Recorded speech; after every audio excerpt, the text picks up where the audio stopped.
The Mystery of the Graveyard. Written by H.P. Lovecraft. Chapter 1.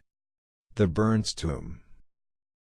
It was noon in the little village of Mainville, and a sorrowful group of people were standing around the Burns tomb. Joseph Burns was dead. When dying, he had given the following strange orders. Before you put my body in the tomb, drop this ball onto the floor at a spot marked A. He then handed a small golden ball to the rector. The people greatly regretted his death. After the funeral services were finished, Mr. Dobson, the rector, said, "My friends, I will now gratify the last wishes of the deceased." So saying, he descended into the tomb to lay the ball on the spot marked A. Soon the funeral party began to be impatient, and after a time Mr. Charles Green, the lawyer, descended to make a search.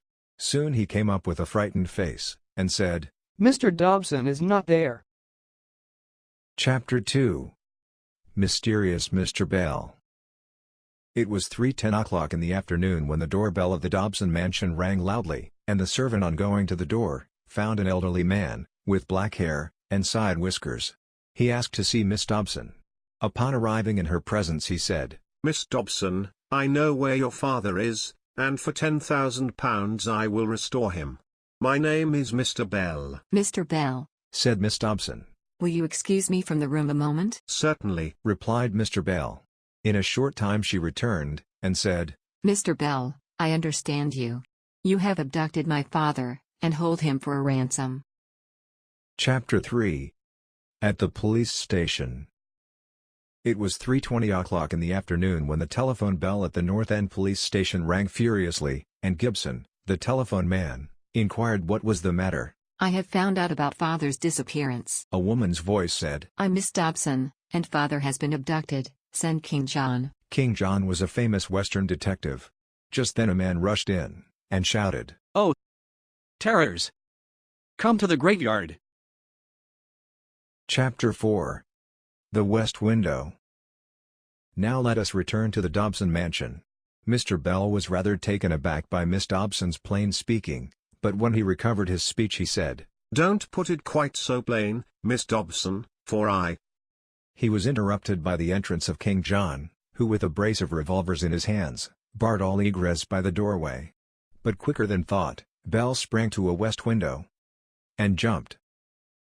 Chapter 5. The Secret of the Grave.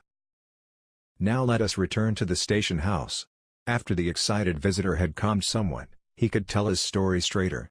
He had seen 3 men in the graveyard shouting, "Bell, Bell, where are you, old man?" and acting very suspiciously. He then followed them, and they entered the Burns tomb. He then followed them in, and they touched a spring at a point marked A, and then disappeared. "I wish King John were here," said Gibson. "What's your name?" "John Spratt," replied the visitor. Chapter 6. The Chase for Bell. Now, let us return to the Dobson mansion again. King John was utterly confounded at the sudden movement of Bell, but when he recovered from his surprise, his first thought was of chase. Accordingly, he started in pursuit of the abductor. He tracked him down to the railroad station and found to his dismay that he had taken the train for Kent, a large city toward the south, and between which and Mainville there existed no telegraph or telephone. The train had just started. Chapter 7. The Negro Hackman. The Kent train started at 10:35, and at about 10:36 an excited, dusty, and tired man, King John, rushed into the Mainville hackman office and said to a Negro hackman who was standing by the door, "If you can take me to Kent in 15 minutes, I will give you $1. "I don't see how I'm to get there," said the Negro. "I haven't got a decent pair of horses and I harp." $2. shouted the traveler. "All right," said the hackman. Chapter 8. Bell's Surprise.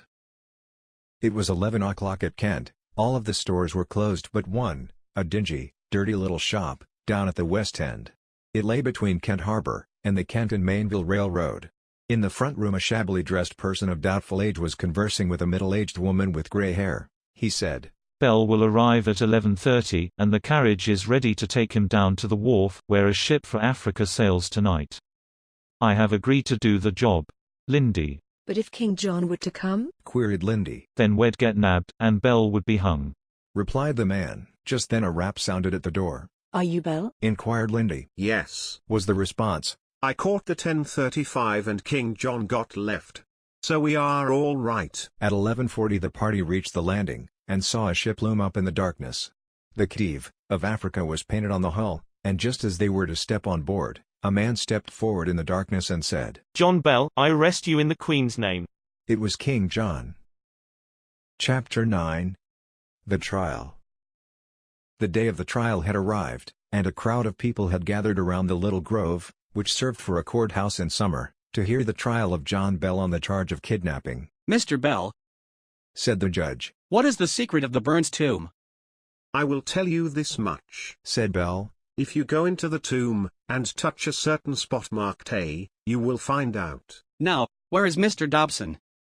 Queried the judge. Here. Said a voice behind them, and the figure of Mr. Dobson himself loomed up in the doorway. How did you get here?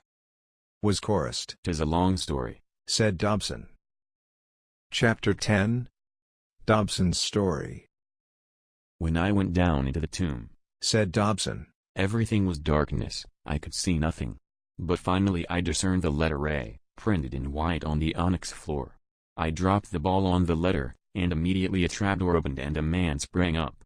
It was this man, here, He said, pointing at Bell, who stood trembling on the prisoner's dock. and he pulled me down into a brilliantly lighted and palatial apartment where I have lived until today. One day a young man rushed in and exclaimed, The secret is revealed. and was gone. He did not see me.